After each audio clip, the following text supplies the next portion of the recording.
Ok. Record to the computer. Estamos de volta, então. Aula de missiologia, nossa última matéria. O nosso módulo 3, matéria 12. A aula hoje é 4, 5 e 6, não é isso? 4, 5 e 6, aqui na minha agenda aqui. Estamos na metade da matéria hoje aqui. Bom, nós estamos falando sobre missiologia.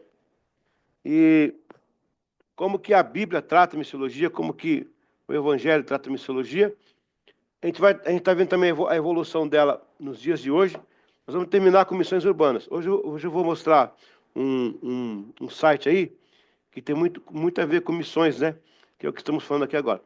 O bom dessa matéria é que ela não só resgata o sentido de missões lá do passado, que é o cerne da igreja, como também ela traz hoje uma ideia do que está acontecendo no mundo hoje. Então, é uma matéria muito atual. Ela trata do passado, ela trata do meio da história e o mundo atual.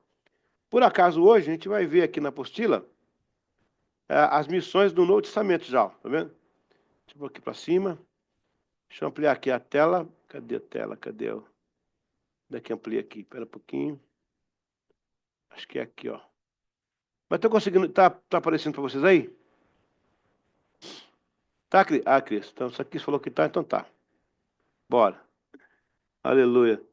A Cris e o Alberinho é um casal amado, viu? Um casal aí maravilhoso.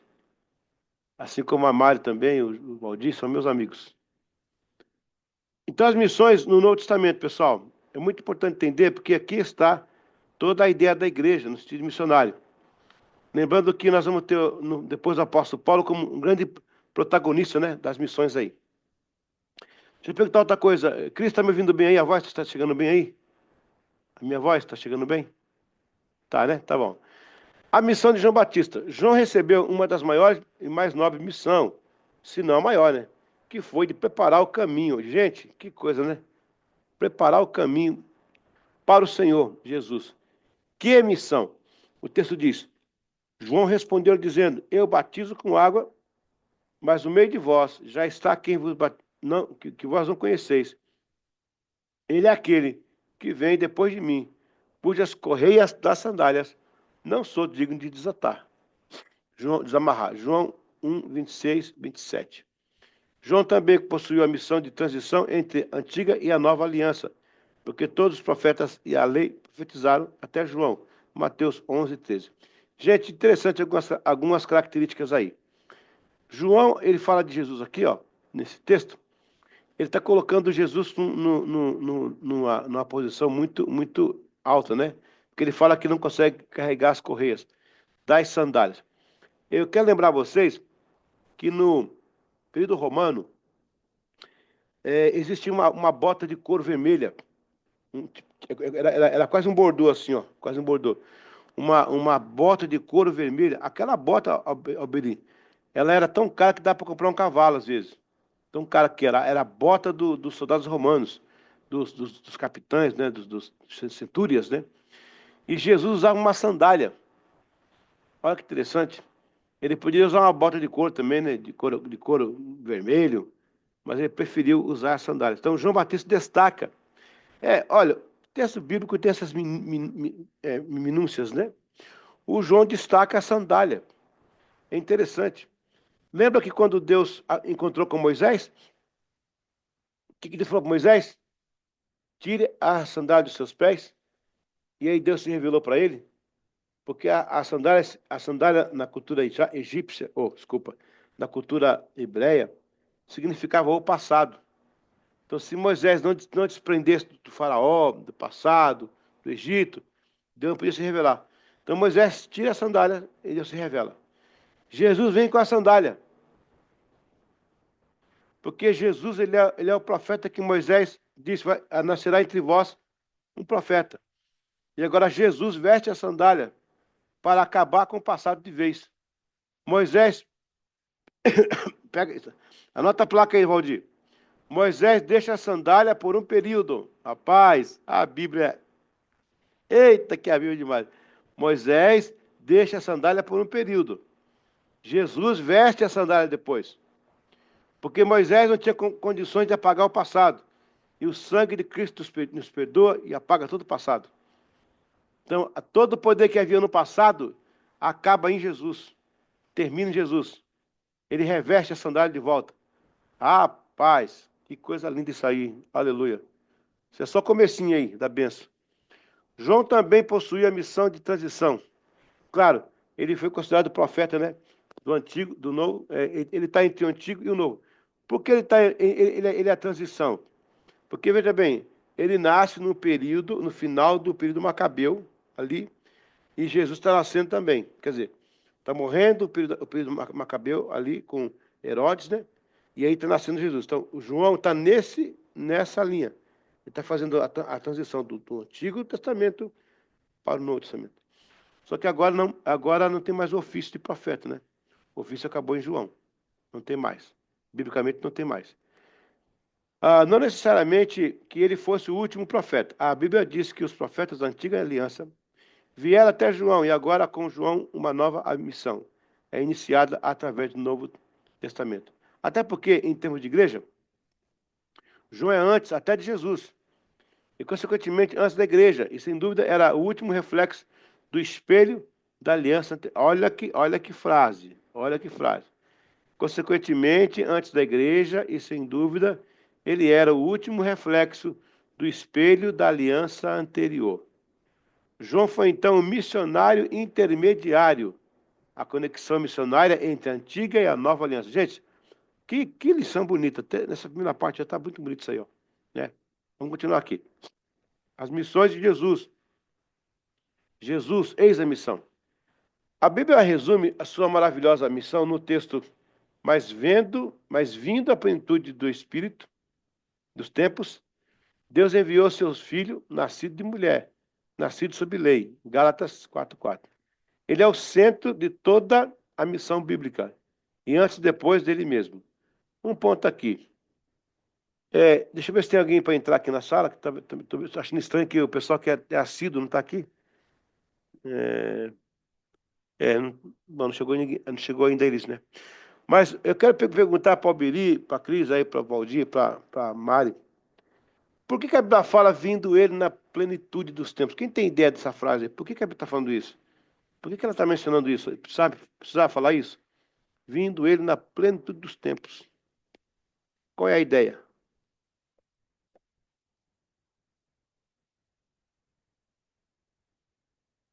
Alguém quer arriscar, não? Por que Jesus veio na plenitude dos tempos? O que significa isso? Qual é a ideia? Posso Pode, é aula, falar, aula. pastor? Aula é para arriscar, para errar e para acertar. Eu acho que a plenitude é um tempo especial, o melhor tempo, né? Opa, tá chegando. Bora. Um tempo onde realmente o senhor já falou ali que ia haver uma transição, né? De uma velha aliança para uma nova, né? O Jesus, ele foi o precursor também para trazer a nova aliança, então ele a velha trouxe a nova, né? E esse foi considerado um tempo pleno, o melhor tempo, né? Para fundar Alberi, agora uma igreja também. desculpa, para terminar. Aí, então, né, velha igreja, eu digo assim, velha igreja, né, também não deixava de ser uma igreja aberta, né, para traduzir uma nova, e foi aquele, o escolhido, vamos dizer, para essa missão, né, por isso fala uma plenitude de tempo, o melhor tempo, talvez, da história, né, da humanidade. Ô, Beri, você está corretíssimo. Eu preciso melhorar isso aí agora. Dá uma melhoradinha, mas você está no caminho certo. Alguém quer arriscar mais? Cris, quer arriscar? O Valdir? O Alberi chegou perto. Não, perto não. O Alberi chegou no cerne.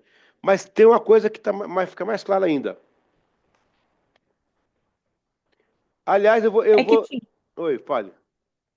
não, tinha várias promessas, né? Várias profecias. Eu acho que ele veio para cumprir. Aí, quando se cumpriu todas as profecias, ele veio para fechar com chave de ouro. Não sei se é isso. Também, também. É que ele é o como da promessa. Mas eu preciso de mais coisa aí. Tem mais uma coisa que é muito importante aí. Tem mais um caldinho aí. Tem mais um caldinho. Arrisca, Valdir, não? Vai passar? Passo.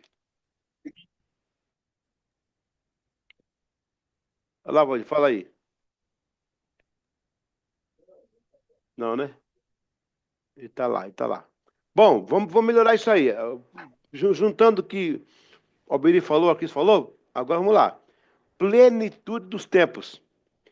O momento exato dele nascer, por quê? Roma tinha feito as estradas, o evangelho ia ser propagado com mais rapidez. A Grécia tinha o domínio da língua, ia ser mais compreendido. E o monoteísmo judaico tinha fundado a missão da igreja num só Deus. Então você tem as estradas romanas, a língua grega e o monoteísmo judaico. Essas três coisas chamam-se plenitude de tempo, porque foi... Se ele nascesse antes das estradas, como é que é propagar o evangelho? Se ele nascesse e não tivesse um idioma mundial, como é que isso é a propagação do evangelho? Se ele nascesse num tempo que Israel ainda estava desenvolvendo aquela questão de Deus, né? Depois do cativeiro que eles ficaram melhores, como é que seria? Então, na hora exata que estradas estão prontas, o grego é mundial, a, a igreja nasce de Israel, de judaísmo que é monoteísta, aí chegou na plenitude. Pegou? Isso quebra a fala de plenitude dos tempos. Aí melhorou o pensamento da crise e do Alberi. Estão certos no caminho, mas agora está bem mais claro, clarificado, né? É isso aí. A aula é isso aí. A gente vai aprendendo, vai compartilhando, acertando e errando. A sua cruz era a ponte da missão. Isto foi comprometido em lágrimas, choro, sangue e suor. Sofrimento, desprezo, vergonha. Tudo por esta missão, ao ponto de sua própria vida. Isso mesmo. Esta missão era a sua própria vida. A Bíblia foi enfática em termos de sua missão. Verdadeiramente ele tomou sobre si as nossas enfermidades e as nossas dores levou sobre si, e nós o reputávamos por aflito, filho de Deus e oprimido. Essa é a missão que move o mundo, a salvação na pessoa bendita do nosso Senhor Jesus. Missões dos apóstolos. Então, veja bem, Jesus Cristo, ele teve 3 anos aqui na Terra, cumpriu a sua missão exatamente como bem fazer. A sua missão maior era a cruz, né? Agora, as missões dos apóstolos. Eles foram a extensão da missão de Jesus e, assim, iniciaram as missões apostólicas sob a grande comissão designada por Jesus. Disse-lhes: ide por todo mundo, pregar o evangelho a toda criatura. Marcos 16, 15. Eu vou até anotar aqui uma coisa interessante, o ide de Jesus, né? Eu vou escrever aqui no chat, você escreve em casa aí, ó. Ó, ide, né? Ide de Jesus. O I é incondicional, o D é depressa e o E é encher a casa. Aí, ó, ide. Incondicional, depressa, encher a casa. Vamos voltar aqui. Ok? Vamos lá. O escritor do livro de Mateus ainda enfatiza, portanto, ide fazer discípulos de todas as nações, batizando os nomes do Pai, do Filho e do Espírito Santo. Portanto, o ide está envolvido, significa, o pastor Ronaldo Gomes dizia que o ide significa iniciais do id, que é para a missão condicional, o D para a missão depressa e o E significa a missão encher a casa. Deus inicia a missão do Éden, estende por Israel, fundamenta-se em Jesus, continua pelos discípulos, apóstolos e crentes em todo o mundo. Eu queria trabalhar com vocês aqui, gente, essa expressão aqui, ó. Portanto, ide fazer discípulos de todas as nações, batizando os nomes do Pai, do Filho e do Espírito Santo. Então, veja bem, qual que é o cerne da missão da igreja? Ide e fazei discípulos. Só que o pessoal está indo fazer outra coisa, né? Esse é o grande problema hoje. As pessoas estão indo fazer outra coisa, não o ide de Jesus. Jesus resumiu, pessoal, a missão nessas frases aí, ó. Ide por todo mundo e pregar o evangelho a toda criatura. Né? Quem crê forçar. A chamada da igreja é para anunciar Cristo. Aí o pessoal constrói prédios, né? Nada contra construir, porque é necessário construir, mas a super ênfase nisso que é o problema, né? Os caras constroem ministério paralelo, eles constroem empresas em nome de Deus, nada contra se você está investindo no reino. As prefeituras pagam aí pregadores, cantores, não sei o que mais, para fazer festas. E a questão não é errado pagar, mas será que o reino ganha alguma coisa com isso também? Olha, um tempo atrás aí uma cantora me convidou para me cantar na inauguração do iate dela, do iate, ó, lá em Angra dos Reis. Eu falei assim, por quê? Eu falei, porque a sua música estourou, Deus abençoou e tal, eu comprei um iate. Eu falei, legal, comprei um iate. Eu perguntei assim, quanto que você manda para as missões? Você conseguiu comprar um iate de quantos milhões?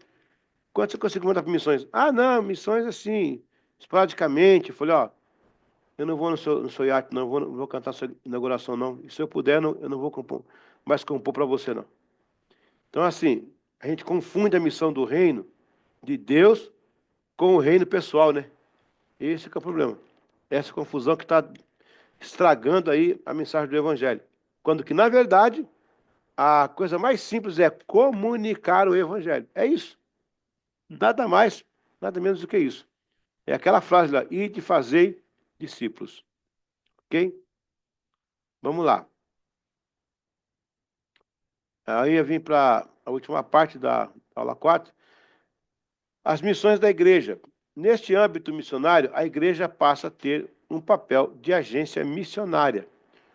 Quando uma igreja não tem como prioridade a missão da pregação do evangelho, está automaticamente depondo contra si mesmo, sua originalidade e principalmente sobre sua real natureza. Olha, real natureza, isso que é importante. Lembrando que o próprio Jesus foi quem disse, mas recebereis a virtude do Espírito Santo, que há de vir sobre vós, e ser-me-eis testemunhas, tanto em Jerusalém, como em toda a Judéia, Samaria e até os confins da terra. No entanto, há mais que acrescentar, além de anunciar as boas novas do Evangelho, que é a ação do amor. Não necessariamente assistencialismo, mas a igreja deve responder ao faminto, ao estrangeiro, ao órfão, às viúvas e todos os que necessitam, além de uma palavra, um pão para a fome, um cobertor para o frio. Sendo assim, a missão da igreja é completa em sua natureza. Então, pessoal, queria que vocês anotassem aí no papel ou nas suas anotações aí no caderno a seguinte coisa: a igreja, ela tem uma tarefa suprema, né? Que é o quê? A comunicação do evangelho, ok? Também ela tem no bojo dela, tem uma mensagem nova aqui. Amém. A Mari falou, é forte, pastor. É isso mesmo. Então, a propagação do evangelho. Segundo, o social. Veja que logo que a igreja, logo que a igreja começou a viver lá em Jerusalém, eles saíram fazendo bem a todos, né? Fazendo a parte social que muitas vezes não fazia, né? Roma. E a parte de educacional também, da educação, de trazer mais clareza ao povo, né? Abrir portas de conhecimento ao povo. Bom, eu queria fazer agora mostrar um site para vocês. O Alberi, a câmera dele está mostrando o teto, é isso mesmo, Alberi? Tá certo, né? Tá. Caiu, né? Vocês estão rindo. É, ok, vamos lá. Eu vou entrar Cansou agora. o braço, pastor, daí eu apoio a câmera na perna. Ai, meu Deus. Não, mas tô brincando, pode colocar no teto lá, não tem problema não. Ah. Coronel, tudo certo? Prazer em revê-lo. Eu vou passar agora para vocês aqui o site da agência que eu dirijo, né? Eu dirijo uma agência de evangelismo mundial, né? E é bem legal porque está dentro do tema que eu estou falando aqui, encerrando essa lição. Vou buscar ele aqui, deixa eu ver se eu busco ele aqui, espera um pouquinho. Vou achar ele aqui para mostrar para vocês. É só uma ideia, não dá para ficar. Aqui, achei. Então, deixa eu botar aqui. Ok. Ó, eu vou mostrar aqui para vocês esse site. É a instituição que eu dirijo há muito tempo já, né? Ei, Flávia, paz, tudo bem? Prazer em revê-la. Graças a Deus. Casal abençoado aí. Ok, esse aqui é o site que eu dirijo, é o grupo que eu dirijo, que é a WEL, que é o World Evangelismo é, é, Lifeline, né? Aqui, por exemplo, tem esse canal News, a gente tem sempre uma notícia nova, né? Para colocar aí. Mas vamos aqui que interessa aqui, para eu tirar aqui essa parte aqui. Ó, nesse canal eu tenho aqui a fala que eu dou para eu abro o site, né, falando sobre a UEL, quem é a UEL, a gente está há muito tempo já aí trabalhando, tem português, inglês, espanhol. O que nós fazemos, qual que é o objetivo da agência da UEL? A agência UEL, ela procura evangelismos criativos no mundo inteiro e publica, né, nesse site. Aí as pessoas do mundo inteiro vão buscar aí, né, informações. Aqui é o nosso time de trabalho, ó. Esses são já os agentes da UEL. Aqui sou eu, né? Aqui está o pastor Alberto Oliveira. Ele é de Tampa, na Flórida. Ele é o vice-presidente da agência UEL. Aqui a Vânia aqui me ajuda aqui na América do Sul, né? Tem aqui, ó, a Amanda Cordeiro, que ela é diretora lá no Canadá, da UEL. A Laís Quedaci, que ela me ajuda aí na Oceania, ela mora na Austrália. Ela faz parte do grupo lá daquela igreja do Rio Song, né? A Larissa entrou agora para o time, ela está tomando conta da Ásia. Aqui do Brasil, ela consegue fazer alguma coisa lá, buscar informação lá na Ásia, né? O Anderson Rodrigues é o bispo de Londres, ele atua lá em Londres, trazendo informações para a gente também. A Paula Piccoli também de Londres e atende Roma.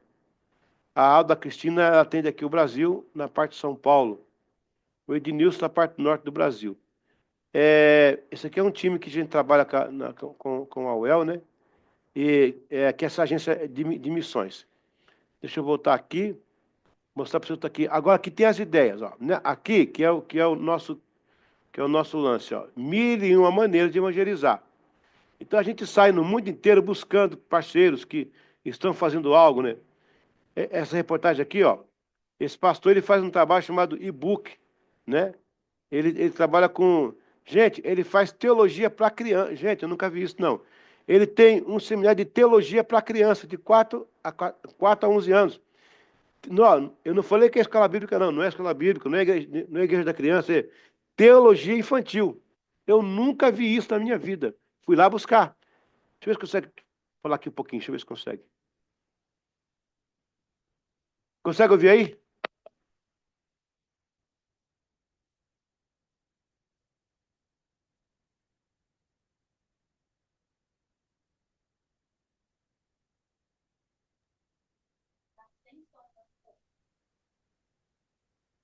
Consegue ouvir aí, né?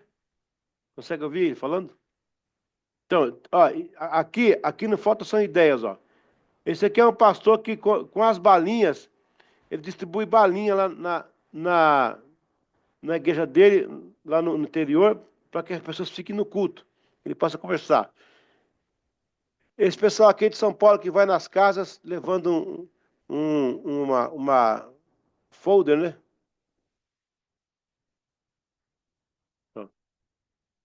É o buquê de flores.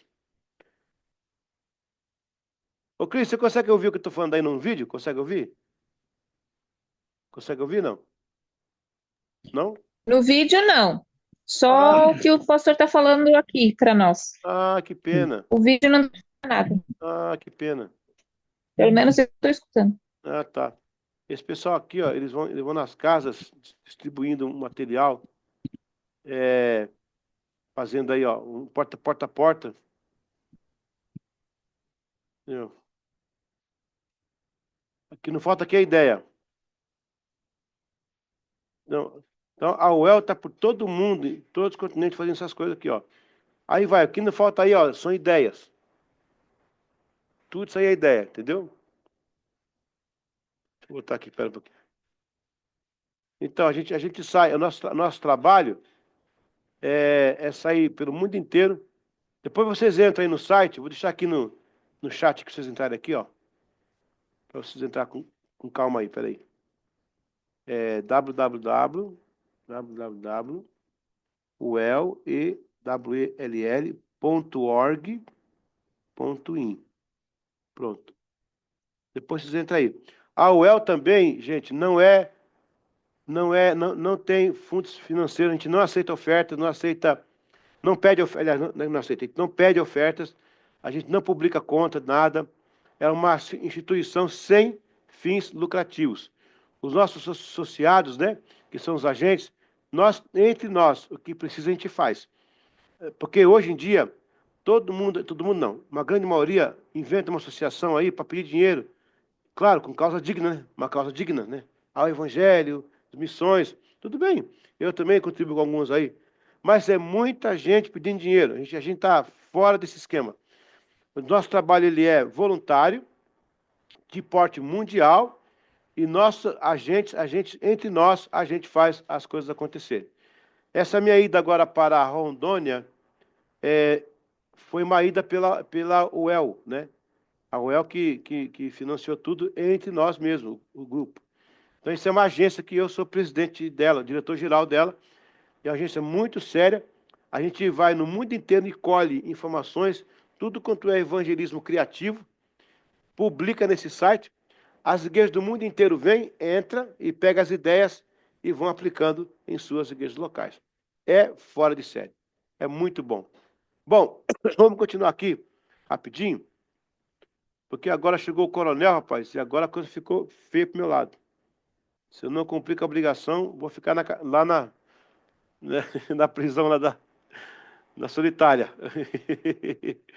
Vamos lá.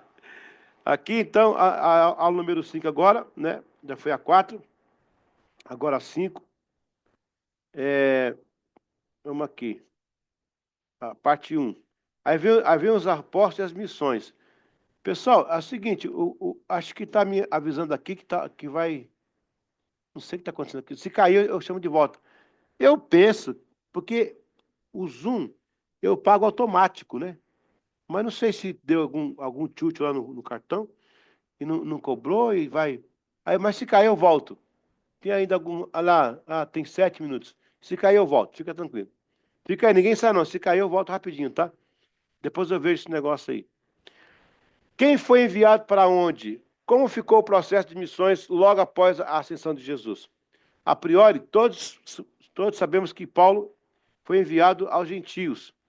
Enquanto que o apóstolo Paulo teve seus registros amplamente figurados no Novo Testamento, vemos uma dificuldade de ampla cobertura na vida dos outros apóstolos, a não ser pequenas, modestas referências, né? O que temos são informações históricas em que algumas carecem mais precisão. O fato é que Paulo foi designado aos gentios, e quanto a isso a Bíblia é bem clara. E os demais foram enviados às ovelhas perdidas em Israel. O caso de não ter sido um assunto amplamente registrado é uma incógnita. As breves histórias estão partes em Atos, por exemplo, Pedro em casa de Cornélio, Atos 10, 11, mas depois não há mais nenhum registro. Isso aí dificulta, né? Temos também uma passagem rápida de Pedro, João, Tiago no Concílio de Jerusalém. Jesus, sem dúvida, designou os outros, com exceção de Paulo, para buscar Israel. Deus definiu a missão de Paulo para Ananias. Vai porque este é para mim um vaso escolhido, para levar o meu nome diante dos gentios e dos reis e dos filhos de Israel. Atos 9,15. Depois Paulo mesmo corrobora. Desde agora parto para os gentios. Atos 18,6. O maior mandamento vem de Jesus, e isso define o trabalho dos apóstolos, diferenciado de Paulo. Enviou estes 12, e lhes ordenou, dizendo, não ireis pelo caminho das gentes, nem entrareis em cidades samaritanas, mas ide antes as ovelhas perdidas da casa de Israel. Veja que nesse caso, gente, Jesus está dando uma missão bem específica para aqueles apóstolos, né? Embora na caminhada, Pedro teve seus contatos, né, às vezes com gentios, mas quando o Senhor fala assim, ó, não vá pelo caminho das gentes, significa gentios, né? Vá primeiro às ovelhas de Israel perdidas, né? O apóstolo Paulo está com a definição bem clara. O apóstolo Paulo vai fazer 3 viagens missionárias, mas eu estou num grupo aí de teólogos que está conseguindo achar a 4ª viagem dele, a 4ª viagem. Quando ele fala que deixou os rolos de livro lá em Troade e pede para um discípulo trazer, significa que ele esteve lá, de alguma forma. Então, e tem tem uma passagem também lá em Romanos, lá em Tessalônica, ele deixa claro que tem uma carta que foi perdida. Então, nós estamos estudando essa possibilidade de que Paulo tenha feito uma 4ª viagem missionária. Eu tentei fazer o trajeto de Paulo, eu consegui fazer alguns trajetos, porque hoje em dia as cidades mudaram, algumas cidades não existem mais, tá? Sabia? Tipo assim, 40% das cidades naquela época elas não existem, virou rapina, virou ruína, virou terrenos baldios, né? Vazios. Mas eu tentei fazer esse percurso aí. E Jesus ele traz uma comissão muito abrangente. Primeiro, ele fala no geral: ide pelas nações fazer discípulos, né? Para todos. Agora ele pega Paulo e fala: Paulo, você vai ser levado aos gentios. Por quê? Vamos lá. Dos discípulos que havia, Paulo ele era o único que conhecia fluentemente o copta. Copta é uma língua que foi a primeira língua lá para o lado do Egito, né? Copta. Paulo conhecia também o sânscrito, que é uma língua da Mesopotâmia. Falava fluentemente o latim, fluentemente o koiné, que é o grego koiné, e, claro, o hebraico, o aramaico. Era um cara estadista, ele conhecia gente de toda a época, tanto é que quando ele vai para Damasco, vai com a carta do Gamaliel. Esse era o cara. Deus levantou esse menino para entrar nas nações, né, como ele era. E com a seguinte coisa, Paulo tinha o lado judeu também. Como não tinha internet, não tinha como avisar. Paulo chegava numa cidade e detonava a sinagoga. E quando Paulo chegava, o povo dizia: o Paulo, porque ele foi criado aos pés de Gamaliel. Criado aos pés, gente, não significa que estava lá sentado, não. Era um menino que frequentava a casa de Gamaliel, que os pais deram a Gamaliel o status de pai e de mãe. Ele vivia lendo os Torás, a Torá, né, os livros sagrados lá na sinagoga. Então, Paulo era muito conhecido. Quando Paulo chegava, todo mundo dizia: olha, Paulo está aí, vamos ver Paulo. Aí Paulo detonava. Cada lugar que ele ia, Paulo arrebentava, saía uma igreja. Saía uma igreja. Então, Deus fez essa comissão tríplice, né? A comissão geral, todo mundo, né? Ir de pregar. A comissão dos discípulos, que era para o povo de Israel, né? E a comissão de Paulo. Encerrando ainda, o historiador Aramis de Barros, né? Ele faz uma análise dos discípulos fora do território de Israel. E alguns deles morreram, né? Em situações difíceis mesmo. Interessante que alguns discípulos tiveram em outras nações, como Tomé, que teve na Índia, né? O Simão Zelote, que teve na Grã-Bretanha. Mas eles iam lá para alcançar os judeus que moravam ali. É interessante isso. Mas mesmo assim, o evangelho ficava ali guardado entre eles. Fiquem aí, por favor, é o tempo de você tomar um café aí, uma aguinha, porque vai cair aqui a transmissão e a gente volta logo em seguida. Assim que cair aqui, eu já abro aqui de novo, passo um novo link, vocês vão entrar aí. Deixa eu encerrar aqui, enquanto cai, vai cair, eu já volto, tá? Vamos aqui lendo aqui essa partezinha para ganhar tempo aqui no tempo. Aparece também uma modesta missão de Pedro e João aos gentios, mas não foi evangelística, nesse de conferência, né? Está em Atos lá. Dessa forma, sabemos onde foram enviados os 12 apóstolos. Não foram enviados aos gentios, mas sim às ovelhas da casa de Israel. Paulo é quem foi enviado aos gentios. Curiosamente, o livro de Atos termina nos verbos gerúndios, dando a ideia da continuação. O Senhor havia escolhido Paulo para propósito de missões. Disse-lhe, pois, soberano, vai porque este é para mim um vaso escolhido, para levar meu nome diante dos gentios e dos reis e dos filhos de Israel. Atos 9:15. Vale a pena ressaltar que o povo de Israel estava disperso em todo o mundo da época, e assim temos registro do trabalho dos apóstolos fora de Israel, mas como foco na comunidade judaica. Bom, a gente vai voltar agora com a parte 4. Deixa eu ver como é que está aqui em cima. Já está aí no finalzinho. Vai cair agora, tá? A gente volta já em seguida.